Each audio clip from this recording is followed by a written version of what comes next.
charge and enjoy it. Oh, cool. Right. Did you have a good service? Yeah, it was lovely. Brilliant. Yeah, both services were really nice. I slept lovely. Good. I'm just checking that the connection is live. Okay. I think we are. Yes, we are. Good, Wonderful. Wonderful. Good evening, everyone. Good Thank you. Thank you for joining us tonight with Patrick here. It's so lovely. We logged in a couple of minutes earlier and we already started talking about very interesting things and experience with spirit. So, Patrick, welcome again. So lovely to have you here tonight. Yeah, it's nice to be here. Can you please introduce yourself and tell us a little bit about yourself? Well, my name is Patrick Monaghan. I'm a spiritual healer. I do trance healing and I do psychic surgery. Okay, wonderful. So, I know that when we had a chat recently, we had an endless list of telling each other about yes. healing Conversation. As it is indeed. So what is the first question I wanted to ask you, okay? You have, how long have you been doing trance and how did you, let's say, did get the call or the awakening that you were going down the path of healing, becoming a healer? It's very strange because I didn't know, although my mother had several heart attacks, and I mean 7 or 8. She had heart attacks, and you go to the hospital and you see her hold her hand and talk to her, and the next thing she would get better. So it just kept getting better and getting, And then I used to have a medium that used to come to my house, and I used to bring her to Limerick so she could do readings in Limerick. And one time she asked if she could bring her mentor with her. She was an 83-year-old lady, and she came to the door. I opened the door, and she went. It wasn't as polite as this now. She went, "Oh my God, you're the highest healer I've ever seen." I said, "I don't do healing." She said, "You do." I said, "No, I don't." She said, "Yes, you do." So I asked her about the healing, and she sat there and she taught me what I was doing. And she said, "You heal with your hands, you heal with your voice, you heal as you listen to people, and your mind sends off the healing." So from there, I went and I did a healing course, passed that, and that's how I started. I've been doing it about 3 or 4 years now. Knowingly, yes, being conscious. So I suppose what you're already saying is that you had it in you. Yeah, well, I was told I had it. Myself, I was just a carpenter doing my work, didn't know anything apart from my work. So now it is true that we could all be healers. Absolutely. Like the mother that keeps her hand by the baby when they're crying and trying to comfort them. Yeah, this is like the ABC of the healing and of the comforting, right? What would be your definition of healing, if you like? Well, my definition of healing is sending healing and them getting better. But there's no better healing than a mother kissing a little child that's just scraped its knee and the child stops crying. Yes. Because that's healing. It's as simple as that. Even just kind words is healing. There's all different definitions of healing. So many definitions. And so let's cut the chase and let's talk about spirit guides. Okay. Who are your spirit guides? Mine is Maximus Aurelius. I have a Chinese or a Japanese one. I'm not sure which one he is now. His name is Yan. And I have Annie, who is a nun. And I have Adam. And do they have different functions around you? Is there who does what, or they just come in as and when? Well, do you know, I asked Elaine Thorpe when she was in trance and Jonathan came through, and I asked him who does what. Maximum is my gatekeeper. Annie has been with me since a child when I was ill. Jan is for protection as well as Maximus. But I asked Jonathan, who else do I have with me? And she said, you have everyone, dear. They are all here for you. So to answer that question is, I know the basics of who my guides are, but who helps me in the long term, it's everyone. Mm. And when you talk about gatekeeper, what do you mean? He's your protector. Protector. So you have more than a protector, basically. Yes, I have Jan as well. I have two, and they protect you from low entities coming in and bad energies and stuff.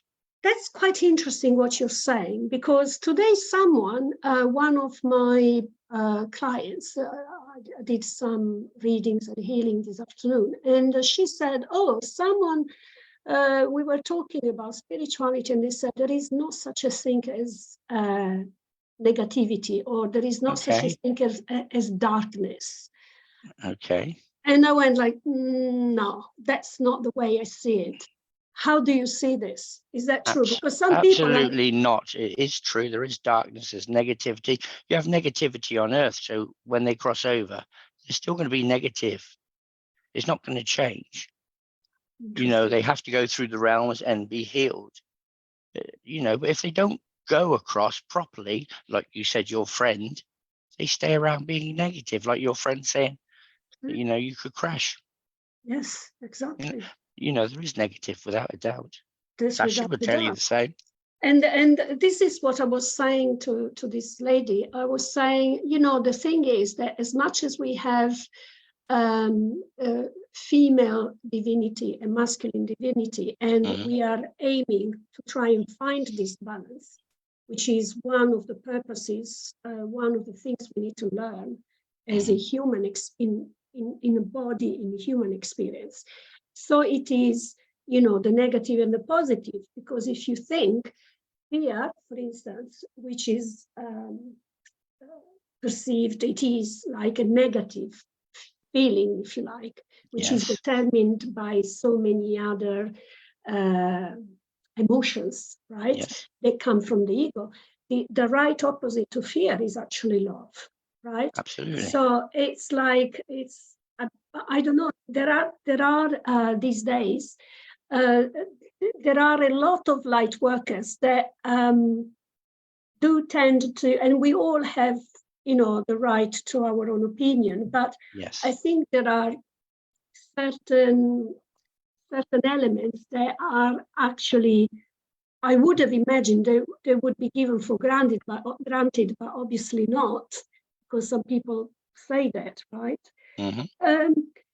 So let's see about your, what is the philosophy of your guides, and what is the teaching? Also, I remember that we were talking about Christ consciousness. Yes. And the power of the healing. Can you touch on this? Well, the philosophy, I think, of everyone's guides is love and protection. Mainly it's love. To send out love to everyone. And, you know, a bit of love can get rid of negativity. You just have to be strong with love, that's all. And so, you know, people do tend to use crystals, for instance, to dispel negativity and things like that. From the healing perspective, I just mentioned crystals, but you know, there are people that use all sorts of things for protection. From your perspective, is imagining yourself being surrounded by white light be enough for that? You protect yourself in a bubble, or people say with a blanket. Some people say imagine yourself in a tent. You know, it's what you bring to mind, and it's what works for you. You know, I don't actually use crystals, but I think there's a lot of people that use crystals and they're fantastic. Yeah, yeah. Oh, thank you. Yeah, I know. I can accept. I'm open. Like, not everyone needs to believe in crystals. I mention crystals because obviously I'm a crystal therapist. But Yeah. there are people that use talismans and use all sorts of things to protect themselves. This is what I was talking about. Yeah. So you were. Do you think? So you were talking about the power of intention. Yes. Is the healing. Yes. How do you, what would you suggest anyone that is, because I've been asked recently, I've been asked, I think I am a healer and I don't know whether to become a trance healer or Reiki, what do you suggest? And although to me, this is a personal choice and has to come from intuitive guidance, if you like, or spirit. Yes. What would be your take? Because you must have gone through the same thing. Well, like I said originally, I didn't even know. But saying that, when you get told and you start educating yourself on these sort of things, then you find your path. It's easy to go to some person or group circle that's teaching it. As for trance healing, I'm not sure everybody will do that, because it's what's been handed down to you before you come to the earth plane is what you will do. Yes. Interesting. So are you saying that when we are born, actually we are already born with the, say, specific things, such as like... Well, before you come over, and Jonathan was discussing this, Jonathan on Elaine Thorpe's, and he said to a lady who said she was a medium, she wanted to do trance, and he said, unfortunately, my dear, he said, you didn't agree that before you came over, so you will not do trance. Interesting. So that was interesting for me to find that out, and that's how I found it out. And I think Mo was on there that day too, weren't you, Mo? Yes. Yeah. Wow. Actually, I wanted to mention Elaine Thorpe will be coming to one of my Wednesday lives on the 4th of October. Oh, so I should mark that down. I look forward to having her, 4th of October. 4th of Yeah. I look forward to having her on this show and just have find out more about all divine and spiritual. Now, I understand that you have had like a close, how shall I put it, close encounter to Jesus. Oh, yes, I've seen Jesus 5 times now. Yes. The first time I saw him as you see him in these pictures. And he was walking down a track towards me. I was in meditation. He was walking down towards me. He had his hands out like that, but at his side. And I looked at him, and he was looking at me and smiling. And I was watching because I thought, that's Jesus. You know, the way you think in your head. And the next thing, he changed into another man. So then he changed back. And he manifested back into this other man. And this went on 4 or 5 times. And the other man, I seriously knew him for some reason. And I kept thinking, I know him. It's like a film star or someone famous or somebody I really knew. And then again, I was on the circle with Jonathan, and he said, that's how Jesus really looks, not how you get him in today's world. And he said, you do work with him, you work with his hands, and you talk mind to mind. And that's probably why I thought I really know him so well, But I just thought him as somebody I really knew, like he was a film star, or I seen him maybe playing football, or that type of person, because I knew him so well. But it's because he was Jesus. Oh. So you had, in a way, met him spiritually in your heart, Yes. but it hadn't manifested as a guide or visually, if you like, before. Yeah. But you knew that there was a knowing. isn't it? Overwhelming love and excitement, to be honest. You know, it's Oh, like when you see, I suppose, if you're a little child and you see a famous pop star or someone really famous, you get excited and, you know, you want to touch them. And it's just the same thing, just the same thing. You're overexcited and you're loving, and yeah, it's amazing. wonderful, wonderful. And so you, when we chatted, you talked about an activator. Hmm. What was the activator about? Was it again to do with you using words and hands for healing? Basically, originally it's your words, kind words, listening to people, your hands touching them, and you know, you do touch people.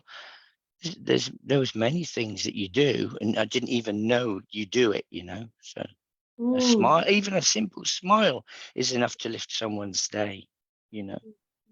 A Indeed, few kind indeed. words. I suppose that be kind to someone else is already healing them. And Absolutely. we would do it. Some of us are empaths, Yes. and as such, we do tend to heal others, isn't it? Yes. Yes. And sometimes we might make someone else's day and we don't know about it just because we I actually heard a story, now I can't recall where, but the story of this man that was thinking of suicide, and suddenly came across a complete stranger who smiled at him. And they basically exchanged a few words, and then they started talking, and then this other person went, and this guy, by the end of the conversation, had changed his mind about the suicide, because suddenly he thought that his mind basically switched.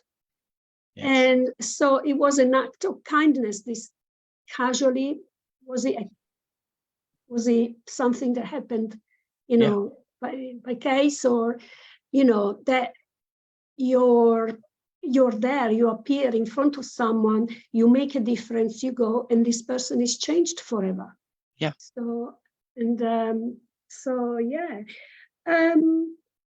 What about your healing? You have something going on with Derek, I believe.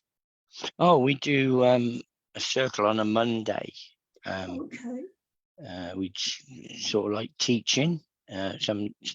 This week we were letting people just give out messages, so it's just like an open circle this week. So it went well, actually. I think it went better this week. So is it like trance, or is no, just it's just an open circle. People it's an giving out messages, what they see, what they feel, what they get. and it's open, so anyone can access that if they are Absolutely. looking for. Yep. Okay, all right, that's really good. Are there what is the importance for you on self-healing? Do you know what? I'm not going to lie. I'm useless at it. I forget to heal myself. And 9 times out of 10, I need it. I must. Mo will tell you that I need healing myself, but I concentrate on doing others and I forget about myself. Yeah. And then when you go to bed and you're tired, you think, I'm too tired to send healing to myself. So no, I'm useless at it. I'm going to be honest with you. Wow. Absolute useless. But I have done it. One time I went to bed and I went down and I done my healing, and I asked my guides to come in and give me healing as I slept. And I thought no more about it because I have been told by other people what happened. And 1 o'clock in the morning, I sat up bolt upright in bed and I looked to my left and I thought it was my wife stood beside me, because it was a similar lady. And because I woke up, I wasn't quite right, but I looked a bit more to the side and my wife was asleep in bed. And as I went to look again, I heard relax back. And then I just was gone. I woke up an hour and a half later. I was absolutely amazing. I've never felt so good in my life. So whatever my guide, Mr. Anderson did, he done a wonderful job. And Dr. Partridge, that's the two I have with me. Wow. what I wanted to say, it's you mentioned we were discussing about, you know, the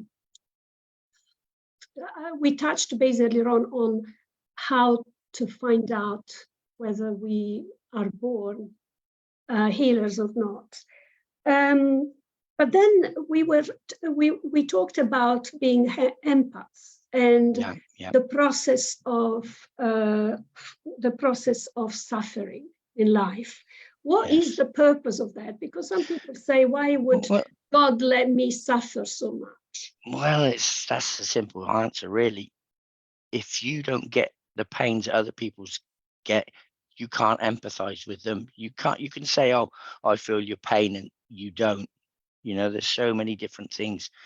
Like if you get this and somebody else has got it, you can just talk about it, discuss it, and feel sorry for them and build a rapport, and that helps everyone. But if you don't get things, you can't really talk about it or empathize, really. You can pretend you do, but you don't, because you don't know. And this takes us to the process of ascension.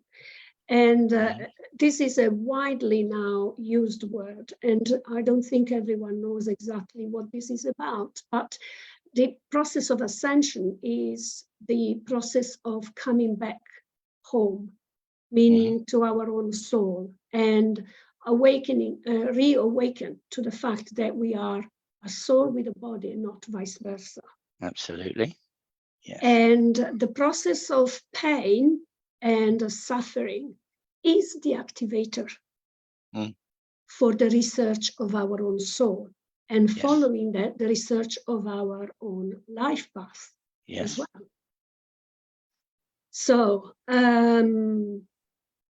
unfortunately, being on Earth, it does have a lot of perks. There's a lot of drawbacks too. But a lot of drawbacks too. However, as we do the process of ascension, we learn how to face life from a higher perspective. Yes. And so when life starts being tough, if we are able to take a step back and say, okay, this too shall pass. Absolutely. Nothing lasts forever. Won't last forever. And, you know, what can I do? What I find really helpful as well, it's that when things start going wrong, rather than concentrating on our own problems and starting crying on ourselves, it's more to do with how can I help someone else? So, you know, just because being of service really helps our ego and really helps us concentrating on others and move away, you know, the attention from what's going wrong, because there is something amazing which is called divine timing. Yes. Today I had, again, I was doing a reading, and this lady wanted to know what to do next. And all I was getting was, you need stillness, you need rest, you need, you know, but all the time. And I said, no, there is divine timing. You know, things will come to you, perhaps in September, October. Yes. And she said, right, you know, and she said, oh yeah, by the way, I'm starting a job in September. So there you go. And then, you know, so on and so forth. Then things will actually happen, you know, but not in our timing. It's divine timing, you see. Yes. Little steps. Little steps. Bring you to where you have to be. And as we do that, Rome wasn't built in a day. You've heard that saying. You come from Italy. Oh yes, I have. And what about the beautiful Maximus Aurelius? That is one of your guides. Tell us about him. Well, the first time I saw him, I was on a circle, and I saw out of my side view was a man stood there with his arms folded, big a bronzy chest plate or copper, whatever it was, color, and he stood there just looking forward, and he had a helmet on with it down here, and he had the whatever you call it across his head, not up the front Yeah. and back, across. Yeah. And I sort of looked at him through the corner of my eye because I didn't want to turn because I always lose them. So I looked sort of to the side and I asked him his name and he said Maximus. But at the same time, there was a man stood facing me and that was Louis Pasteur. So I don't know what he was there for. He was in front of Maximus. But he was just stood there so upright, so strong looking. Yeah. Yeah. Yeah. And I can be honest with you, I don't watch TV, but one day I got the fit of an idea to get up and watch a video, and I thought I'd put on Gladiator. And when I started watching it, that really got to me because Maximus is on there. How wonderful to have like the confirmation, isn't it? Because you're given names, but you don't know much about the history, particularly if it's from a foreign country, isn't it? Yeah. Are there any other stories that you could tell us about meeting with spirit and healing? Oh, I remember when you were talking to me about going to the Vatican. What happened there? Vatican.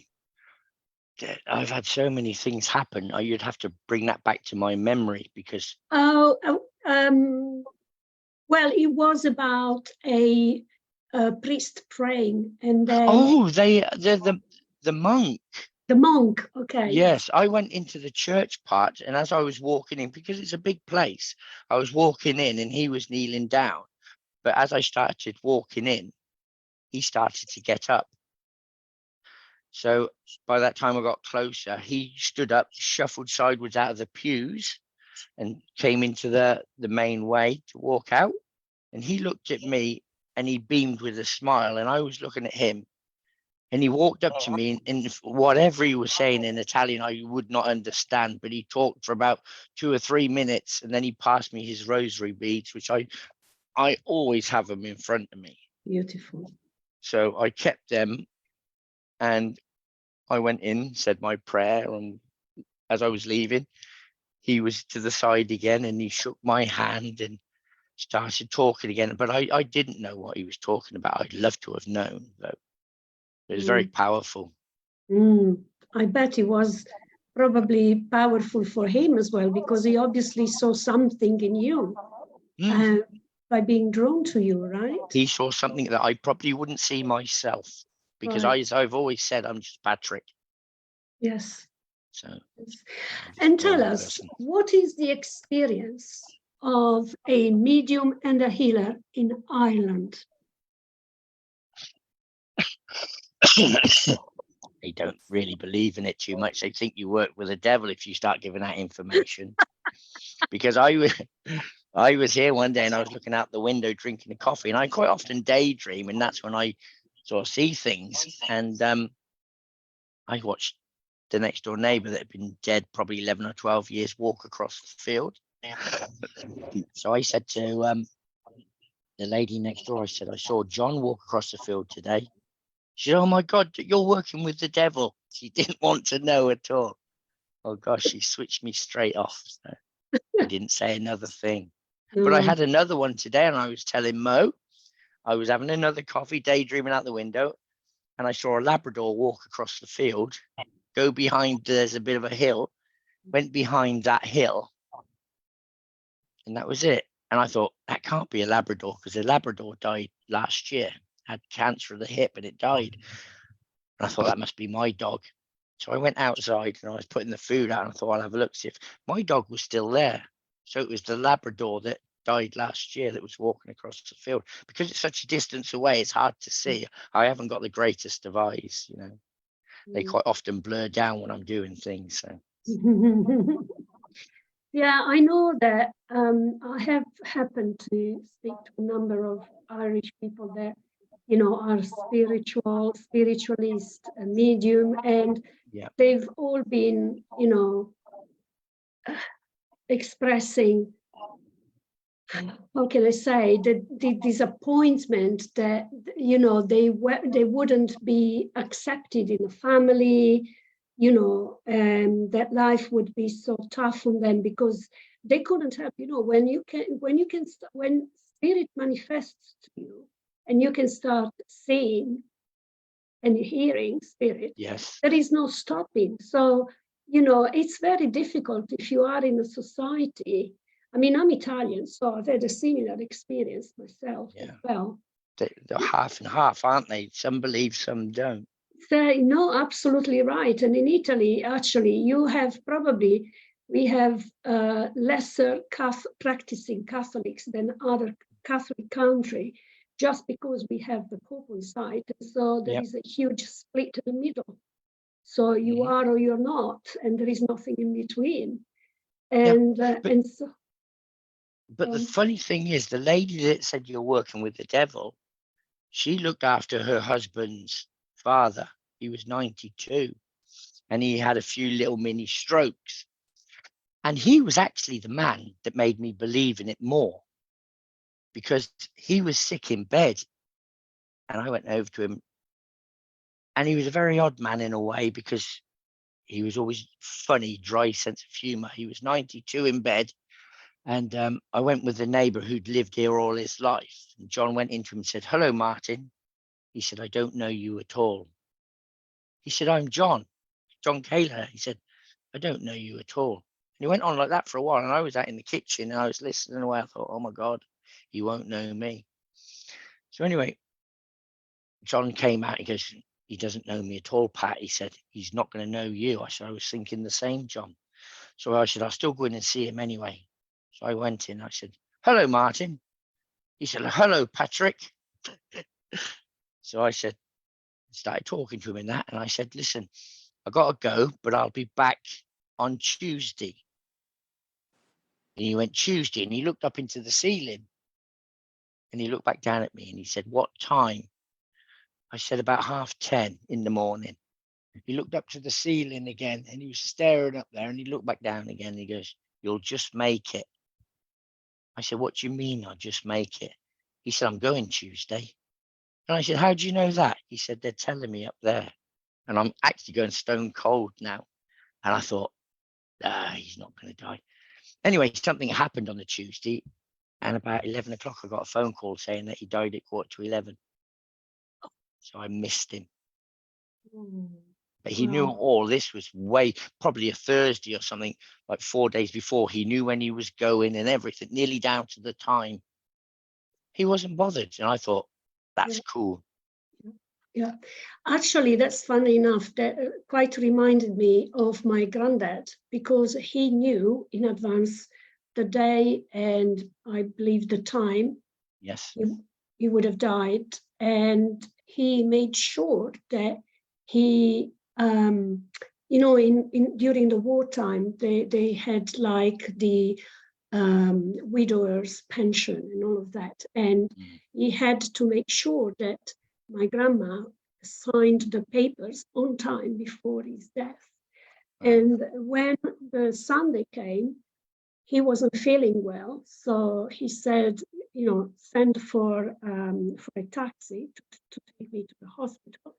But once the taxi was there, he told the taxi to stop by at the post office, because in those days, the post office was, you know, almost like a bank really as well. Yes. And he made my grandma sign the papers, and then he went to the hospital, and there he died a few hours later. Wow. So he wanted to make sure that, and we knew this because a neighbor, once my granddad died, he went to, you know, bring his condolences to Nan, and he said, you know, like your husband told me that he was going to die this Sunday, and I didn't believe him. I thought he was just making it up, you know, because he wasn't feeling well or something like that. So, so yeah, some people just do, and they just kind of accept it, I suppose. Not that it's that easy and can happen to anyone. Yeah. Well, he certainly knew. So I absolutely believe that with you too. So. Yeah, quite. And so we spoke about NDE, near-death experience. Have you had your experience? Oh yes, I had one. I had a massive asthma attack in Florida. Couldn't breathe. I was gasping for air, absolutely struggling. And I got out of the bed and I thought that I'd turn the air conditioning right down and walk over to the air conditioning unit and breathe in the cold air. It might help me. So I turned it right down. I turned round on myself. I started to walk. Never felt a thing, never knew anything. All I did was suddenly float up out of my body, and I was about ceiling height. I looked down and my body was laying on the floor. I had gone, and I spun round at ceiling height, and I saw my wife in bed, and I said, she's going to be upset in the morning. And as I said that, bang, I was up with Lorraine's dad in a room, a very white room. He was sat on a couch and he was sat nonchalantly like that. And he goes, you have to go back. I said, beg your pardon? He said, you have to go back. I said, why? Because you have to go back. I said, but why? I thought it was supposed to be nice here. He said, you have to go back. You've got too much to do and too many people have missed you. And my head went, too many people? I've only got 120 friends on Facebook. That's how silly I was. And the next thing, I was crawling off the floor onto the bed and I laid there for 3 days. I was absolutely shattered. Mm, mm. So I suppose, because something similar happened to me as well, that when it's not your time, you will be sent back. Yes. And I think it also depends. Now, I might be wrong, but this is only my opinion and I'm not always right. I think it depends on how you die too. Because I think if you die slowly, your brain is closing down, your eyes are closing down, and you see the tunnel of light. That didn't happen to me. I just was gone and I was there because it happened so fast. Wow, Because I interesting. was struggling for air and I had no air. I think my brain was nearly going anyway, so there was no closing down of a tunnel. I didn't see that at all. Just straight up. Wow, wow. Has anybody here experienced a near-death experience at all? Yeah, I have. I've seen it happen in front of my eyes to someone else. Oh, And Wow. not a nice experience, but we go back on those things that we're here to learn and here to teach, and yeah. through what I experienced to watch. Yeah. My husband, you speak in and out of hospital all the time, makes my heart palpitations, so I just try and get rid of it. Bear with me. I couldn't get him to the hospital quick enough. They wouldn't send an ambulance. He'd passed out and choking about 6 times on me. So even when I pulled over and rang 909, they still wouldn't send an ambulance. So me and my son, we got him there, and someone come and collected my son, thankfully. And we were in this room, and they went to try and take his blood. And next minute, he was just completely gone. His head gone back. He convulsed once, but went completely stiff, and then just nothing. And his eyes just went black. They just rolled right into his head and gone. And I knew where he'd gone as soon as I looked at him. And I just stood back. The nurse gentleman didn't do anything. I ran into the corridor and started shouting. And as about 8 people come running in, they ran in and he took this big, massive gasp. And the only way I can describe it is like that darkness going back into the mouth and he just come back. And when I went up to him, just said, babe, I'm here. You're with me. I'm holding your hand. You are here. Everyone left the room. Not one person checked him over. They'd done nothing else to him. Wow. And he just looked at me with these tears rolling down his eyes. And he went, you know where I went? And I went, are you okay? He says, I'm here, and I said, you're here, darling. He said, it weren't my time. It wasn't my time. And he's still coming to. And when he come to, he really squeezed my hand and he said, they told me it weren't my time. Yeah. And I said, did they? And he says, you know, he says, and I've always sat on that fence with what you do. He said, but I got all the way to them gates. Them golden gates were open as I walked towards the light, and they shut on me. He said, and there was 2 people either side that gate, and they said, it's not your time yet. You need to go back. Wow. Wow. So, yeah, it was hard experience to watch, but I knew Heart-wrenching, Sasha. I knew straight away, Patrick. I knew as soon as I just saw his whole face drained from Yeah. him. It all Even when they goes, didn't doesn't check it, they didn't check his pulse, they done nothing. And I just said, he's not his normal colour, nothing. It was paralysed all in his legs, all around his private parts, and they still discharged him. But regardless of that, the experience at the time, and like, he told his mum and he made his mum cry, and he spoke to his best friend, and his best friend was really upset. And he said, honestly, he said, Mark, he says, I know where I went. He said, and he said, like, I tell you genuinely, he said, I got to them gates, he said, and it was two people just stood there and they said, it's not my time. And the gates shut on me, he said, but it was bright and it was beautiful. And he said, it was the most scariest thing ever, but I know what I saw. But you know what? At the same time, I'd say it was the most beautiful thing he saw too. In a way, Yeah. you know? So, Yeah, completely. He can't make out who the people were, but he said he does reckon now that it was his two nans and they weren't letting him through them gates, and they were very stubborn ladies. There's not a chance. yeah, but see, I got Lorraine's dad, and I've always said this to Mo. Why didn't I get my son? Why didn't I get my mum? Maybe it's because I would refuse to go back, although they would kick you back out because it's not your time, but just saves it being sticky, doesn't it? Yeah, that's right. Yeah, but yeah, it's interesting, isn't it? Yeah. Absolutely. I did have one myself when I was 80-year-old. Did you? And I was on an operating table, and I just left my body, and I could see everything from the corner of the room, and then I floated into the corridor, and I was so scared, and I went like, I don't want to go, like, am I floating away like a balloon or something? I had no concept or idea. And I could hear the doctors talking, and it was very cold. I remember it was very cold. And funnily enough, I felt that it was quite dark. I could see the lights and everything, but I felt it was dark and cold. And when I came back, and then I mentioned this to my parents, they said, oh, it's just the anesthetics, So they played it down, but I knew very well that that wasn't the case. But I didn't go very, very far, like to a gate or anything, but it was scary enough for me as a child to have an out-of-body experience as such. So that's fantastic. And Patrick, tell us about working with angels. Well, I actually saw an angel. I was drinking my coffee again, daydreaming out the window like I do quite often. And one floated right up in front of me, and I followed it right up into the sky. And it must have been about 9-10 foot tall. It was massive, pure white.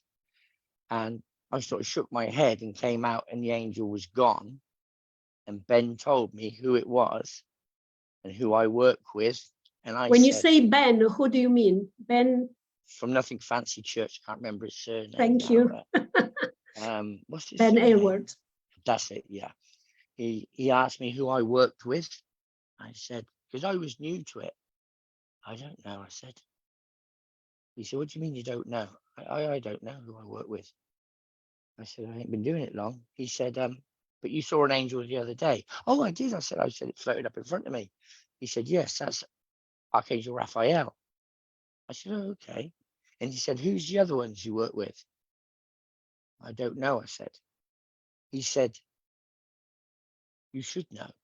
Who do you pray to? I said, Archangel Gabriel, that's one. Archangel Archangel Michael, yes, that's another one. He said, and the other one is who? I said, I don't know the other one. I don't pray to anyone else. He said, you work with Uriel. So I said, okay, fine. So he said, you should know these things. I said, well, I don't. I said, and I can drive a car, but I don't need to take the engine to bits. So I don't need to know everything. And that's my philosophy in life. Just do it. Don't worry about it. Yeah. You know, it's not, I don't think I need to know everything. I really don't. Just do it, and that's it. And if it works for you, it works for you. Quite right. Yes. Yeah. Yes. And how do the angels work with you? When do they come in? Is it like, again, randomly? Do they work as I you call them in every time. I even call them in on my healing circle every Thursday. Okay. I call them in every Thursday. And we've got a friend, Mo will tell you, Jeannie Collins, and she brings through the Egyptian sun god Ra. Oh, She goes into trance, and we call him. I've started calling him in the last few weeks, haven't I, Mo?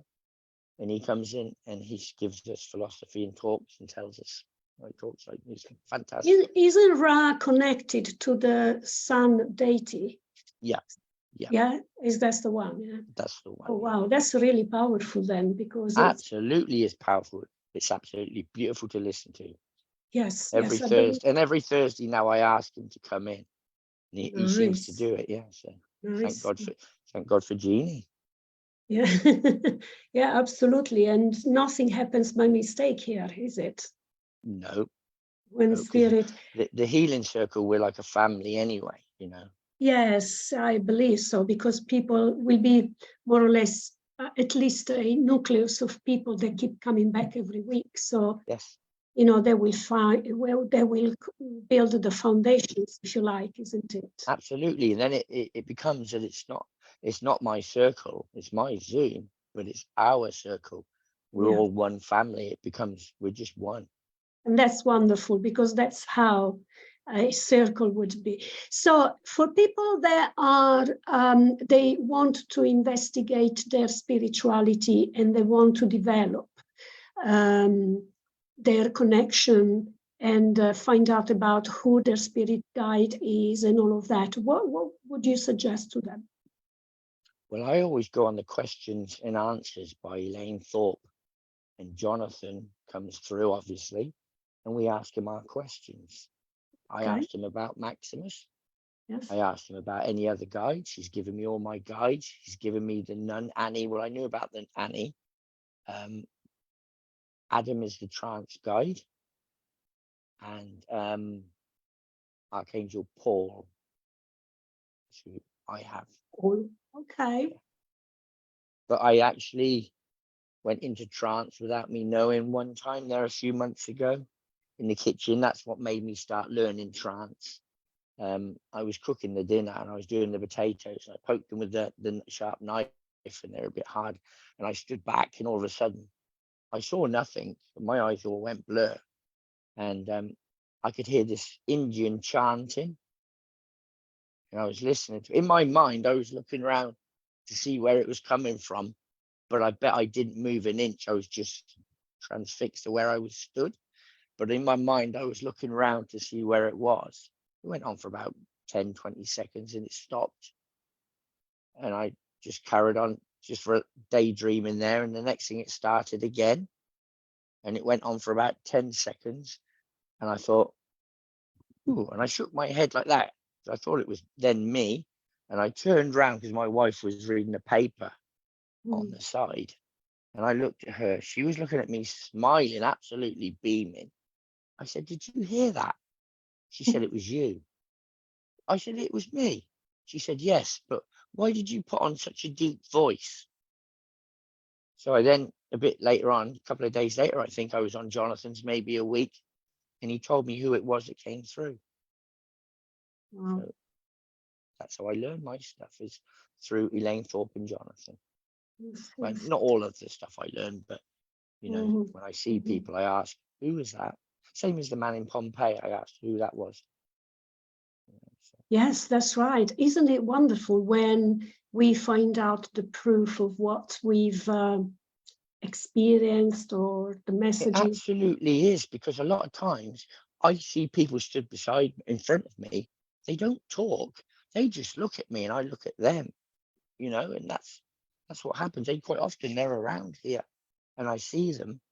So I ask Jonathan, "Who's this? Who was that?" And he tells me. Wow. So, you know, when you are in a circle and you do the sitting in a power meditation, and We do a meditation, yeah, yeah.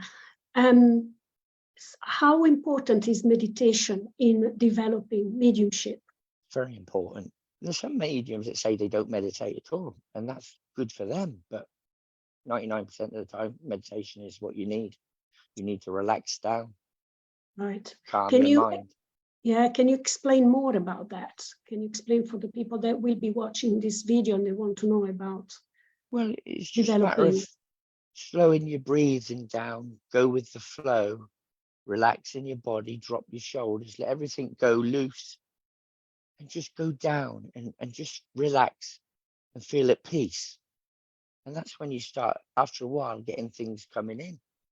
Mhm. It's very important. Mm. I just And say that, myself and Mo, we meditate nearly every day together. wonderful, such a wonderful practice, actually. Yes. Mm. I do that most of the time on myself as well. Not every single day as I would like to, but Yeah. I do most of the times, even if it's 10 minutes, 15 minutes, you know. Yeah, yeah. I have taken a number of workshops as I was developing, and I still do now as I go into I've been going into trance healing now recently Yes. with Chris Rutter. And what I have realized is the power of meditation, where, you know, any brain waves goes flat. Yep. Yep. And there is a sort of powerful exercise going on there where you actually don't allow any thoughts to go through your mind. Yeah. And it's that wonderful, if I may call it, nothingness, where your brain waves are so flat that, you know, they call it delta wave or whatever.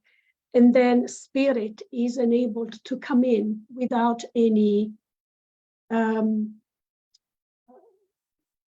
constriction or any difficulty, if you like. Yes. And that is, I think, is very beneficial also for our health, you know, because we all live in a very frantic, you know, hectic life, and, you know, worries, family, pets, health, you know, and all of that, you know. But 9 times out of 10, when you're meditating, you're healing too, you see. So you heal That's true. yourself as you're That's putting it true. out too. So you take what you get, you know.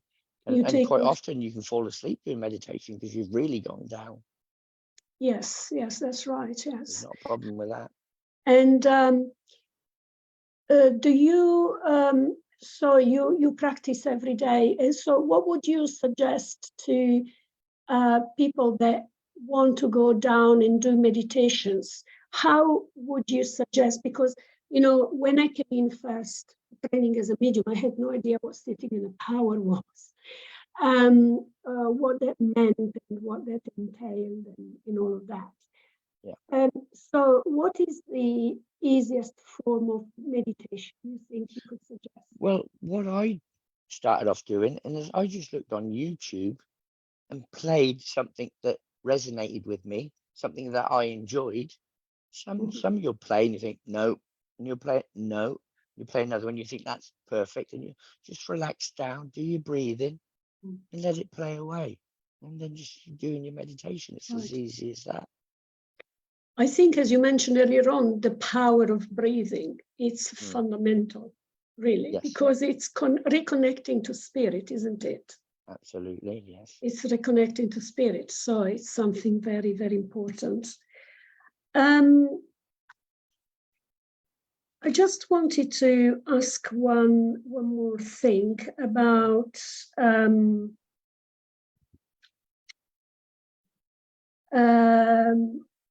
about some people find very attractive, you know, or some people are scared, in fact, of spirit. I've heard sometimes a medium saying, I am scared to see spirit, so I ask spirit not to show themselves. I will only listen to them. I've heard that. And to be honest, as a child, even at 14, 15, I wouldn't even go upstairs on my own to the bathroom. I was that scared because I always sensed them around me. I never got to see them, but I was terrified. I wouldn't do anything. I would never be on my own. you know, and I was scared. And then you get older, and all of a sudden, I was only talking to Mo today about this. I got up early one morning, say 6 o'clock, 5 o'clock, whatever the time was, I don't remember now. But I walked down into the kitchen, and all of a sudden, my mum flashed in my face. And I went, "Hello, Mum," like that. And then I sort of woke up out of the daydream, and I thought, where did I see my mum? I must have saw a photograph of her and only acknowledged it as I walked past it. So I came back in here. There was no photograph of my mother here that looked like that. I went out into the porch. There was no photograph on the windowsill. I went back upstairs. There was nothing. And then that's at the time I realized I actually saw my mother, because I thought, well, maybe I just saw a photograph and didn't realize it, and it's only registered as I got to the kitchen. And then I thought, God, that was great. I really enjoyed seeing my mum. You know, it was only for a split second, maybe 2 or 3 seconds that you see them.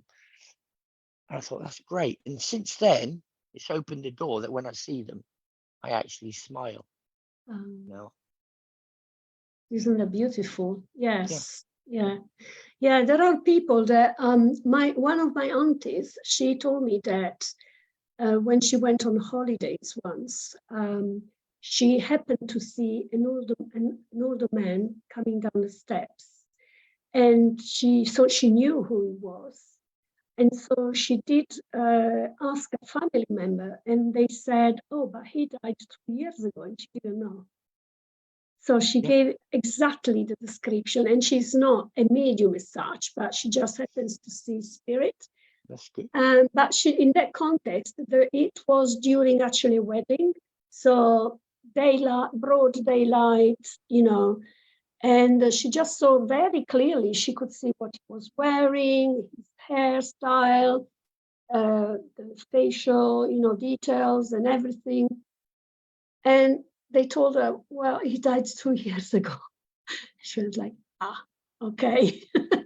I think wow. I've seen a ghost, basically. Well, I went to a wedding there maybe 4 or 5 years ago. I don't know when it was now.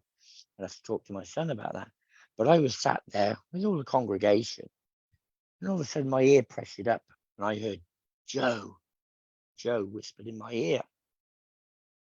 And I couldn't make out what. And I just turned to my wife and said, "We've got Joe here." She said, "What?" I said, "Somebody just whispered Joe in my ear." So she went, "Oh, okay." So the next thing is they got married, and they said their bits and bobs, and when the man stood up, the father, and he said, "I'd like to thank everyone for coming." He said, "I'd just like to say that if my mother was here, Joe, she would have loved to have seen the wedding." And I went, "That's who Joe is," you know.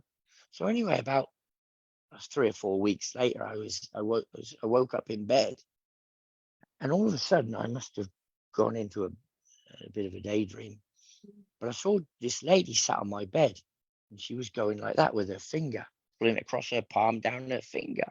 And she was very upset. And I said, "Don't be upset. There's nothing to be upset about. I know who you are."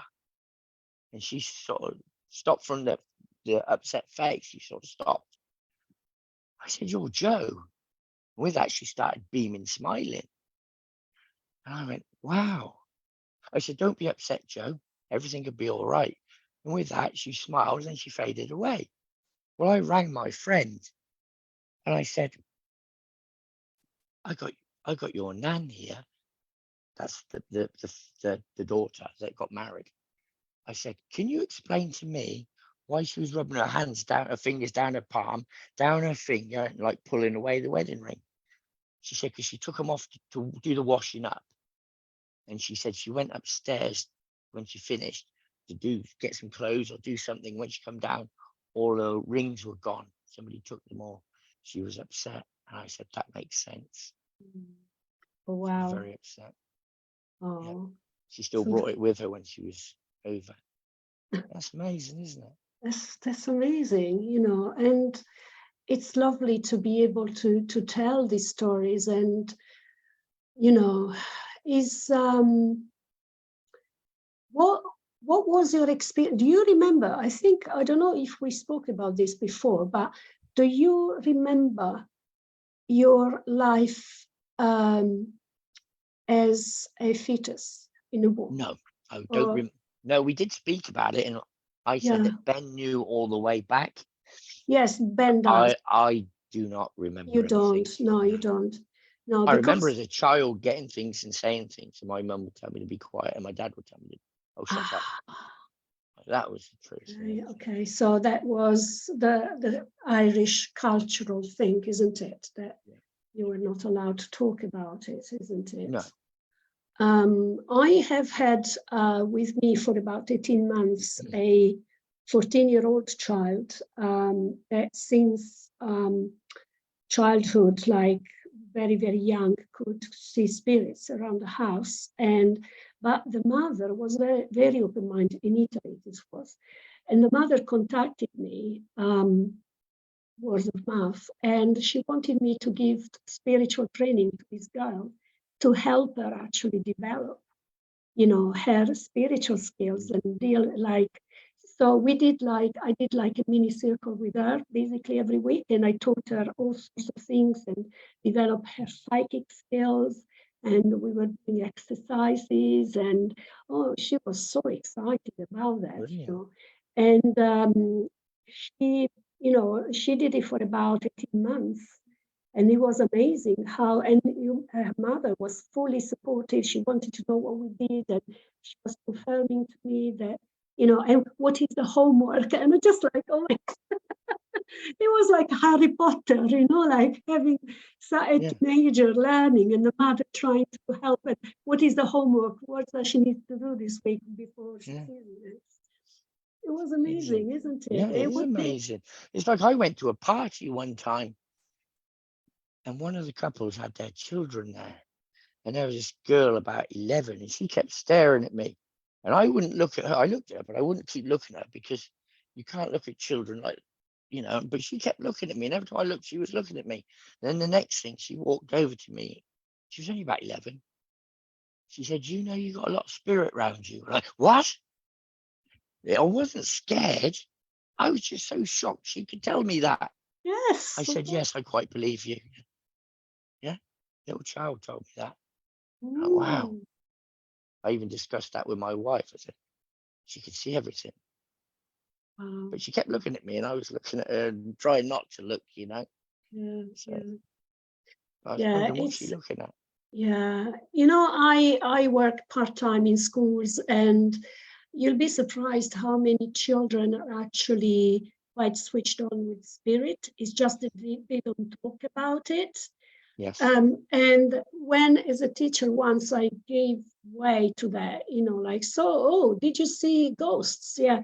So this was like a very old school, and with a lot of heritage to that. And they were telling me that in one occasion, they did see some ladies with white gowns, down their feet with loose hair, and and they were like, some of them were playing with each other, playing around on the grass. And and the description was quite accurate for being a made up sort of thing. So I spoke to one of the other teachers that had been there longest, and I said, they were, some of the students were telling me about this, and she said, oh yeah, but adults have seen it as well, because apparently, the school was first a convent, and then apparently there were young girls going, and they had to do abortions, and some of them would die because of that, and having infections and what have you. And so since then, people claim that they could see young girls wearing the nighties, white nighties, walking around the nearby woods, because that's where they would be buried, basically. Wow. Like, oh wow, that's a story. That's a story, and this was from the Victorian times, so it goes way back. Yeah. Obviously, I didn't make a big thing with the students. I went like, oh wow, that's very interesting. They could see that, and they were very excited. They felt they could tell an adult without being told, you know, like you're But making you it know up. what? It's very few adults they probably feel comfortable with to tell. Because a lot of that they Yeah. keep close to their chest. Yes, So if yes. they feel comfortable with you, They do actually. That happens quite often actually, particularly with the younger children. I feel they feel very attracted, and you know, they feel like I've happened to find out in various occasions of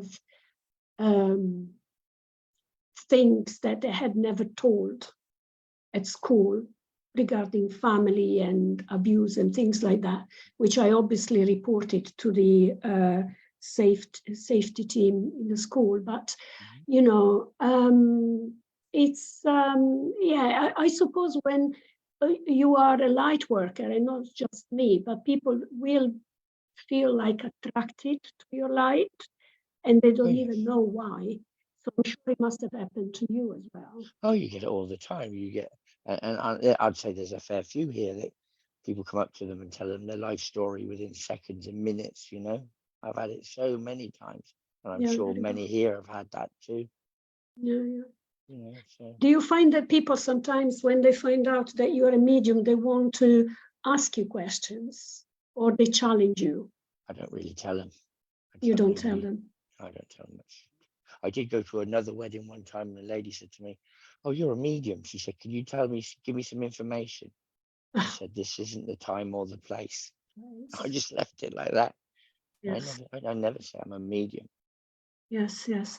It's I think, I suppose, with, you know, what I'm doing at the moment with this school with this live, you know, it's trying to create awareness of what new mediumship is about. And it's about, you know, creating awareness, you know, to us, to, you know, humankind, you know, discovering and becoming more spiritual, and with that discovering, you know, their soul and their soul purpose, and reconnecting. As I said earlier on, ascending, and the process of ascension is about this. And how the new mediumship can actually, new type of mediumship can actually help. You know, people come, not because not everyone needs to be a medium. Let's put it this way, right? Everybody can be a healer. Everybody can be a psychic, but not everyone needs to be a medium. But what we can do from the light awareness and you know, the growth purpose is that we can facilitate and raising the vibrations, right? In knowing that it's okay to talk about these things, because we are spirit at the end. And this is nothing to do with religion. It's simply to do with, you know, with becoming aware that we are a soul, and that the soul, you know, that we don't, our body may die, but we move on and forward. Yes. And so, is there anything else that you would like to add, Patrick? I don't know, but I don't think there is. I have my own personal views on mediumship. Right, and there you go. There's some great mediums out there, and there's also not so great. I can tell you now, Sarah is a great medium, and so is Sasha. Mo's good. I don't know the other ladies what they do, but I know there are great mediums out there, and there tends, in my opinion, great mediums in Scotland. Yeah, yes. Brilliant mediums there. I think they're taught the old way there, and they are fantastic too. But I'm not going to knock anyone, because even there's some English ones are fantastic. Sasha's fantastic. You've got quite a few in England that are fantastic, but I think I would still plumb for the Scottish are the best. Oh, really? Opinion. That's my opinion. Okay, that's interesting. Why do you think that is? Is it because of the type of heritage they have? I just think they're taught well from day one. It's like anything else. If you're taught by the best, you'll be one of the best. Right. Unless you just don't follow the course. But you know, yeah. there is good mediums in England. Don't get me wrong.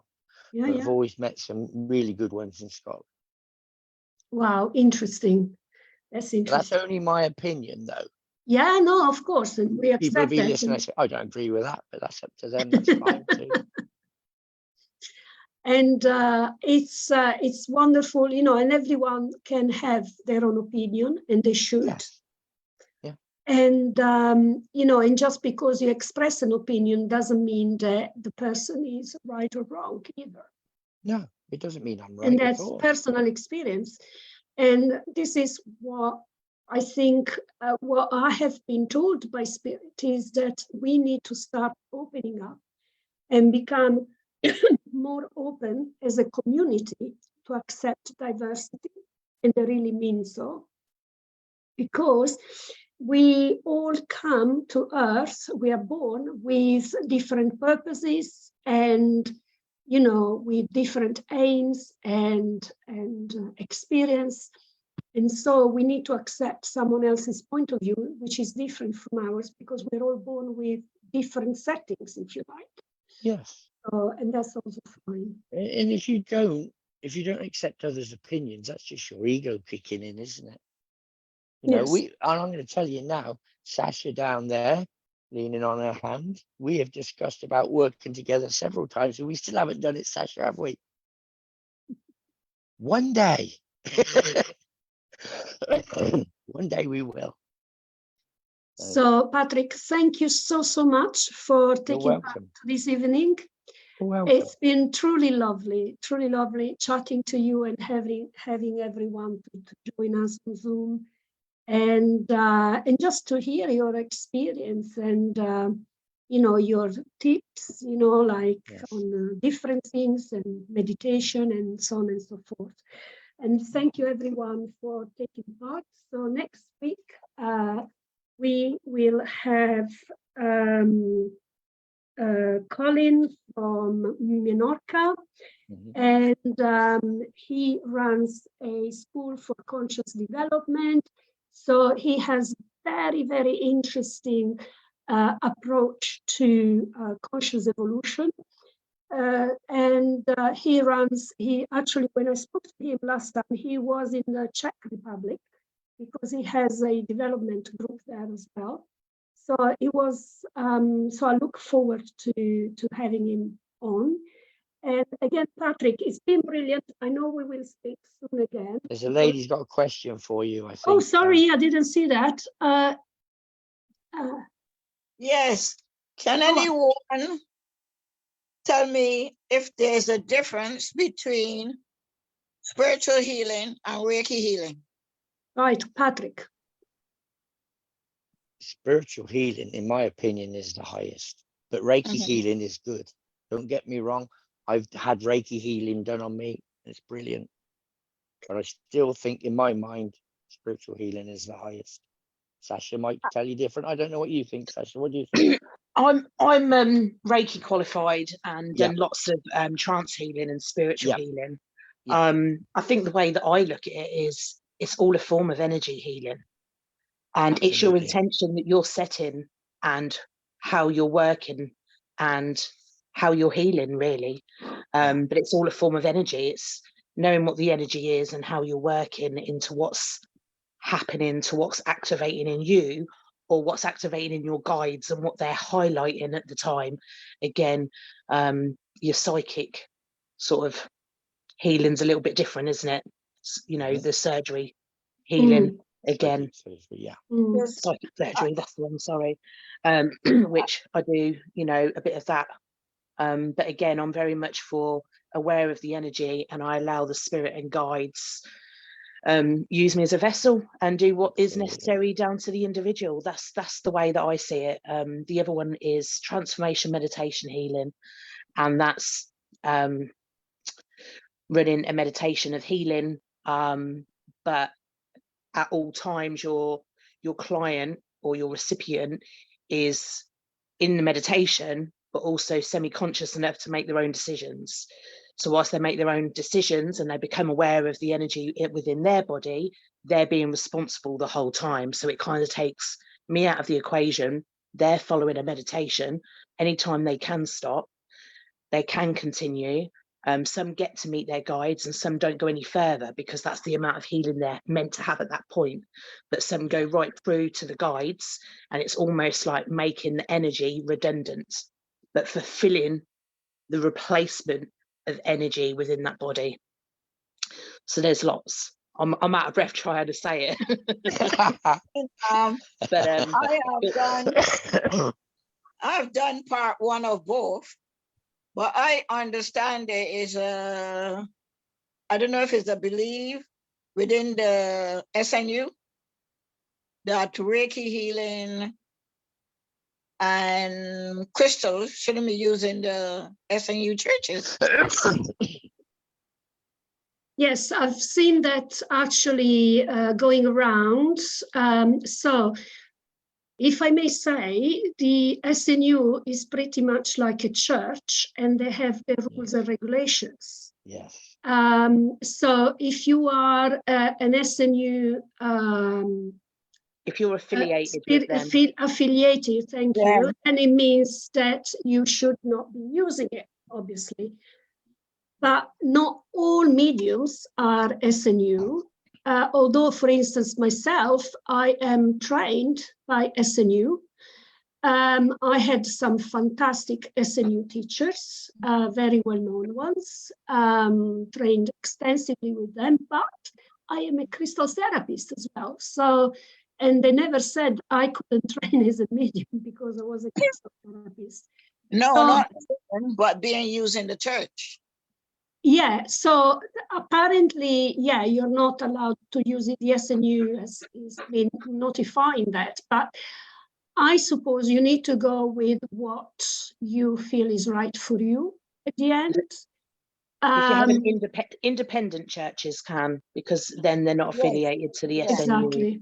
or the Yeah. I think CSSI. I'm not sure what the CSSI is. I don't know if that's just spiritual healing, but I think it's energy healing more than anything. Well, I think with believe NUI, it depends if you go through the PAS or the CSNU, I think it is. Yeah. Then you're under their rules. But I mean, like I'm a bit like Daniela. I went to the SNUI for their training because they're good at what they do, if that makes sense. But when it comes to certificates and PAS and everything else, I don't want to be held down by the SNU. Do you know what I mean? Yes, So I went my own way, but I took their training. So yeah, don't get me which wrong. is very good. You But know? I believe that Jesus was the greatest healer that walked the Absolutely. earth. And I believe that he did Reiki healing as well. So my contention is, who are they to say that you can't use Reiki healing in a church? And who are they to say that crystals coming from God's earth? So what Absolutely. is wrong with crystals? Absolutely, yeah, absolutely. There's nothing wrong with crystals. It's just their opinion, isn't it? It's But that just, yeah. doesn't make them right. No. It's their organization and they make the rules. That's It's and like at the end of the day, with Jesus never had a certificate from the NSU or never had a certificate from anyone. You don't need a certificate. No, I've we got a don't. certificate, but I might as well throw it in the bin because it's only thrown on the side there. I don't use it. It's like I walking don't into a need it. Catholic church and trying to do mediumship. It's just not done. That's Exactly. just their rules and that's it. Do you know what I mean? And Yeah, you just but respect their rules, really. SNU is a different, the spiritualist churches, a different type of churches. They're not orthodox. Mhm. And I firmly believe that some of their opinions are, I don't know, controlling, if you ask me. Oh yeah. That's Yeah. how I feel. Very controlling. I think Yeah, a lot of people they think wanna- along that lines as well. It's just, They as I want to say, rule it's the just a matter of roost, don't they? respect for them. Yeah, if that's, you know what I mean. That's all It's it is. if that's what they want to do, let them. If that No, makes sense. But I let them, but I'm very sorry. I've never bowed to anybody who I think is wrong. Not even when I worked as a staff nurse. If I think is wrong, I'll stand up to you. And that's the right thing to you're do. quite right. Yeah. Yes. And that's the right thing to do. And I've been thinking long and hard whether I wanted to be affiliated with SNU or not.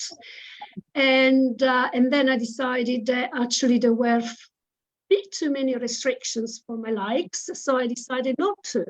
Exactly. You know, I still got all the trainings and knowledge and all the good things, you know, that are, you know, being taught there. But it is what it is, right? And I feel that there are a lot of SNU mediums in the US that I feel in the US everything is done differently, for instance, anyways.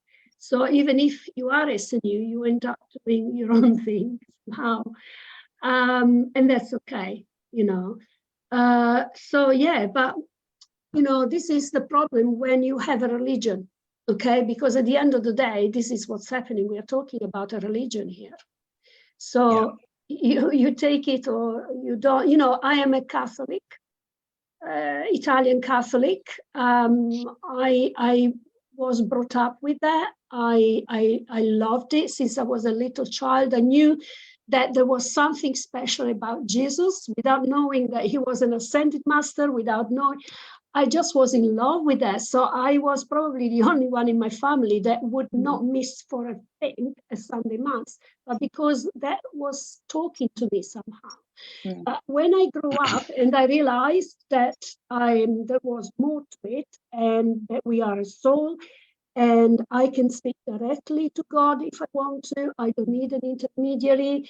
And I'm pretty sure that some of my relatives on the other side might be getting angry right now at me because they were like, you know, very strict Catholics, practicing Catholics. But, you know, at the end of the day, even these days, you know, my mom, she said, are you sure you can do that? You know, are you sure you can be a medium? Because you're Catholic.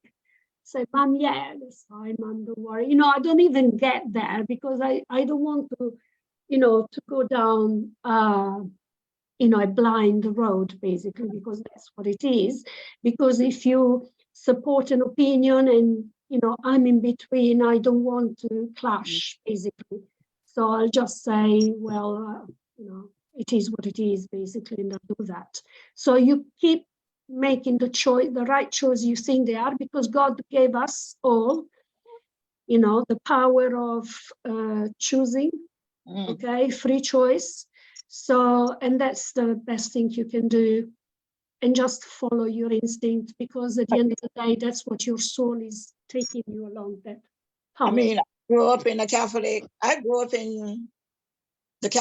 and the Anglican, because both sets of parents worship differently. But there were a lot of the men and some of the ladies that weren't happy with the Orthodox churches. So they went towards the Freemasonry. Okay, interesting. They've all told me, look, follow what you believe. Don't matter what anybody thinks.